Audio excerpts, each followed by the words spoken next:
क्या हाल है दोस्तों।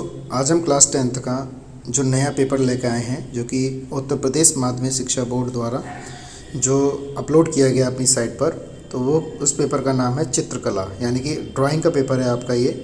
तो ये भी पेपर आपका 70 नंबर का होता है, लेकिन इस बार इसमें पहले चित्र बनाने के लिए आते थे, लेकिन इस बार इसमें भी 20 नंबर के क्वेश्चन बढ़ा दिए गए हैं।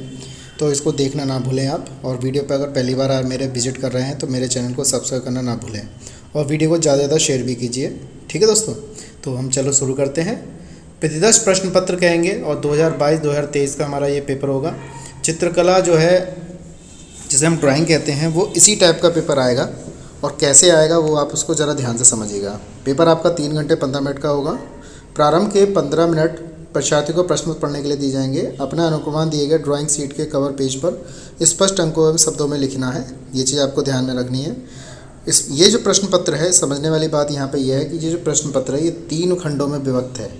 ये बात आपको ध्यान में रखना है, 3 खंडों में। तो 3 खंड हमारे कौन कौन से हैं? प्रश्न पत्र का, खा और गा 3 खंडों में विभक्त होगा। तीनों खंडों को हल करना अनिवार्य है। तो इसमें खंड का है, खंड का में क्या क्या दे रखा है वो देखिएगा। इस खंड में आलेखन आलेखन जो है, ये वाला जो पॉइंट है हमारा, आलेखन कला अथवा प्रावर्तिक कला के प्रत्येक के 20 बहुविकल्पी प्रश्न हैं, जिसमें से किसी एक के 20 बहुविकल्पी प्रश्नों के उत्तर देने हैं। मतलब ये समझने वाली बात है कि वो बच्चे जिनके पास आलेखन कला है वो, और जो प्रावर्तिक कला रखते हैं वो। तो प्रावर्तिक कला हर कोई बच्चा नहीं रखता, जिसके पास होगी वही वो प्रावर्तिक कला के क्वेश्चन को करेगा, और जिसके पास प्रावर्तिक कला नहीं है वो आलेखन वाले कला को सॉल्व करेगा। उसके 20 क्वेश्चन आएंगे उसके। ठीक है दोस्तों, इसमें है आपके द्वारा आलेखन कला तथा प्रवृत्ति कला में जिस भाग का चयन किया गया हो उसे ओएमआर शीट पे अवश्य करना है। ये बात ध्यान रखने की है कि आपको कौन सा चयन करना है, वो बात ध्यान रखनी है आपको कि आलेखन का चयन किया है आपने और प्रवृत्ति कला का। जो ओएमआर शीट आएगी उसमें आपको लिखना पड़ेगा कि आलेखन का आपने यूज़ किया है या प्रवृत्ति कला का यूज़ किया है। ठीक है दोस्तों, इसके बाद हमारा आलेखन कला में क्या होता है, इसका खंड शुरू होता है हमारा। खंड का में आलेखन है, इसमें हमारे आलेखन का और क्या कहते हैं प्रावर्तिक कला के 20-20 क्वेश्चन है। देखिए कैसे क्वेश्चन होंगे हमारे, ये समझने हैं आपको। मुख्य रंग कितने, इसमें है बहुविकल्प के 4 विकल्प में से एक उत्तर सही चुनिए। मुख्य रंग कितने होते हैं, पहला प्रश्न है। इनमें शीतल ठंडा रंग कौन सा होता है? 4 ऑप्शन दे रखे हैं, इनमें आपको बताना पड़ेगा। निम्नलिखित में से कौन सा रंग गर्म है, ये बताना पड़ेगा। ओस्टवाल्ड चक्र में कितने रंग होते हैं, ये बताना पड़ेगा आपके लिए। ये इस टाइप से। निम्नलिखित द्वितीय रंग कौन सा है, ये बताना है। द्वितीयक रंग जो होते हैं वो बताने हैं। तटस्थ रंग कौन से हों, ये भी मैं आपको इसके ऑप्शन नहीं बता रहा हूँ, क्योंकि मैं आपको खाली पेपर के बारे में बता रहा हूँ कि पेपर किस टाइप का आएगा। ठीक है। और प्रश्न नंबर 7 हमारा है प्राथमिक मुख्य रंग कौन कौन से होते हैं। तो इसमें आपको ऑप्शन देना है, ऑप्शन दिए हुए हैं तो आपको इसमें टिक लगाना है। ओएमआर शीट पर से काला करना पड़ेगा। कौन से रंगों का माध्यम पारदर्शी होता है, ये बताना पड़ेगा। सफ़ेद का विरोधी रंग कौन सा होता है, ये बताना है। लाल रंग में नीला रंग मिलाने पर कौन सा रंग बनता है, तो ये चीज़ आपको बेसिक नॉलेज होनी चाहिए इस चीज़ की। पीले रंग में लाल रंग मिलाने पर कौन सा रंग बनेगा। द्वितीयक रंग कितने होते हैं। पीले रंग का विरोधी रंग कौन सा होता है, ये बताना पड़ेगा। और इंद्रधनुष में कितने रंग होते हैं, ये बताना पड़ेगा। कला शब्द किस भाषा का बना हुआ है, ये बताना पड़ेगा। कौन सी पेंसिल से बनाई गई रेखा अधिक काली होती है, ये बताना है। 2B pencil, HB pencil, 2H pencil, H pencil. कौन सी पेंसिल से बनाई गई रेखा हल्की होती है, ये भी चीज़ बतानी पड़ेगी। अच्छे क्वेश्चन दिए हुए हैं आपको, इसमें अच्छी तरह से मेहनत करनी पड़ेगी। ज़्यादा हार्ड नहीं है, बहुत ईजी है। तो आपके ये 20 क्वेश्चन आपको यहाँ पे करने हैं। ठीक है। इसके बाद हमें जो दे रखा है वो हमारा खंड, ये प्रावर्तिक कला है। प्रावर्तिक कला में वो बच्चे करेंगे जो प्रावर्तिक कला का चयन करते हैं, जिनके स्कूल में प्रावर्तिक कला होती है वो उसको यूज़ करते हैं। ठीक है। और प्रावर्तिक कला ज़्यादा हार्ड नहीं होती है, बस ये है एंगल वैंगल से संबंधित होता है। इसमें जैसे समबाहु त्रिभुज का प्रत्येक कोण कितने अंश का होता है, ये बच्चे वो करेंगे यार। ठीक है। समकोण कितने अंश का होता है, वर्ग का प्रत्येक कोण कितने डिग्री का होता है, ये बताना होता है। कौन सी पेंसिल से बनाई गई रेखा अधिक काली है, ये चीज़ है। तो लगभग वैसे ही क्वेश्चन है, लेकिन थोड़े से अलग होते हैं ये। रेखा किसे कहते हैं, निम्नलिखित में से कौन सा अधिक कोण है, समबाहु त्रिभुज किसे कहते हैं, 180 के कोण को क्या कहते हैं, वर्ग किसे कहते हैं, 1 डेसीमीटर में कितने सेंटीमीटर होते हैं, 1 मीटर में कितने डेसीमीटर होते हैं, कौन सी पेंसिल से बनी रेखा हल्की होती है, ये बतानी है। अब बात करते हैं खंड खा की। खंड खा यानी कि हमारा दूसरा खंड आ गया। सॉरी। इसमें हमारे खंड खा में क्या दे रखा है, दृश्य चित्र तथा आलेखन कला का प्राकृतिक कला में से कोई एक का ही चित्रण करना है।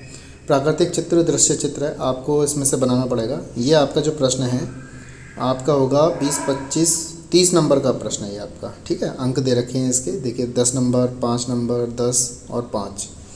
दिए गए ड्राइंग शीट पर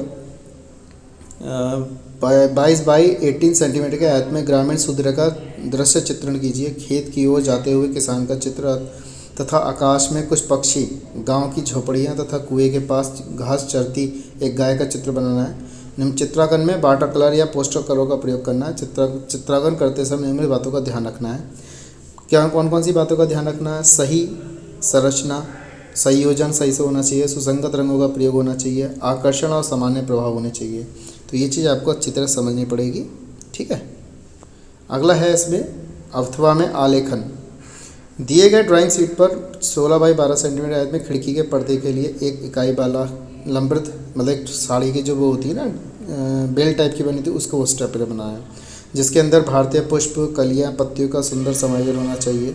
तो इसमें भी वही चीज़ दे रखी है सब कुछ। जैसे हमारा इकाइयों की मौलिकता 10 नंबर की है, लयमत्त रेखाता जो है वो भी हमारे यहाँ पे 5 नंबर की है, उत्तम रंग संगीता जो है वो 10 नंबर की है, आकर्षण एवं सामान्य प्रभाव जो है हमारा वो भी 5 नंबर का है। ऐसी हमारी प्रावर्तिक कला है। तो प्रावर्तिक कला में हमें ये नहीं करना है, क्योंकि प्रावर्तिक कला की जगह हमें आलेखन वाला करना था। आपको या तो खंड प्रकृति दृश्य चित्र ये वाला बनाना है, या तो ये वाला क्वेश्चन करना है, या फिर हमें आलेखन वाला इसमें से ये वाला चित्र करना है। कोई सा भी एक बनाइएगा, कोई सा भी 200 में से, लेकिन प्रावर्तिक कला वाला हमें नहीं करना है। अब आते हैं हम खंड गा पर। खंड गा में भी देखिए इस टाइप से दे रखे हैं। इस प्रश्न के 2 भाग हैं, का और खा, दोनों ही भागों के चित्र बनाने अनिवार्य हैं। का देखिए हमारा क्या है, निम्नलिखित में से एक स्मृति चित्रण पेंसिल के माध्यम से बनाना है। इसमें कलर नहीं करना है आपको, पेंसिल के माध्यम से क्या करना है, पत्तियों सहित आम बनाइए, एक बनाना है कोई सा भी, या फिर आप पत्तियों सहित अनार बनाइए, या तो आम बनाइए या फिर अनार बनाइए, पत्तों सहित मूली बनाइए, लौकी बनाइए। और इन बातों का ध्यान रखना जरूरी है। रेखा सोष्टक होना चाहिए, 4 अंक दिए जाएंगे इसके। आकृति की अनुरूपता होनी चाहिए, इसमें भी आपको 6 अंक दिए जाएंगे। ये बात ध्यान रखना है आपके लिए। खंड खा में क्या है ये भी देखना ज़रूरी है। खंड का में है, इसमें पेंसिल के माध्यम से, इसमें भी चित्र नहीं बनना है, या तो आप सुराही बनाएं या खुला छाता बनाएं, कप प्लेट बनाएं, जग बनाएं। इसमें आपको बातों का ध्यान रखना जरूरी है। इसमें भी आपको 10 अंक दिए जा रहे हैं। रेखा चित्र में निम्नलिखित बिंदु पर ध्यान दें। रेखा सोष्टक होना चाहिए, आकृति की अनुरूपता यानी कि 4 अंक और 6 अंकों में दी जाएगी। ठीक है दोस्तों, तो आप, मैं समझता हूँ अच्छी तरह मेहनत कर रहे होंगे। अगर नहीं कर रहे हैं तो उसको अभी मेहनत से लग जाइए। जितना मेहनत करेंगे आप, उतना ही आपके लिए बहुत ही फ़ायदेमंद होगा। तो आज के लिए मैं इतना ही। मैं ये अगला पेपर लेकर आऊँगा SST का। आज के लिए इतना ही रहेगा। तो आप मेरे चैनल पर अगर पहली बार विजिट आए हैं तो मेरे चैनल को सब्सक्राइब करना ना भूलें। तो मेरे चैनल का नाम है साकेत GS मैथमेटिक्स। ठीक है दोस्तों, तो ये चीज़ आप ध्यान रखिएगा, साकेत GS मैथमेटिक्स। तो चैनल को सब्सक्राइब करना ना भूलें। तो आज के लिए इतना ही। जय हिंद।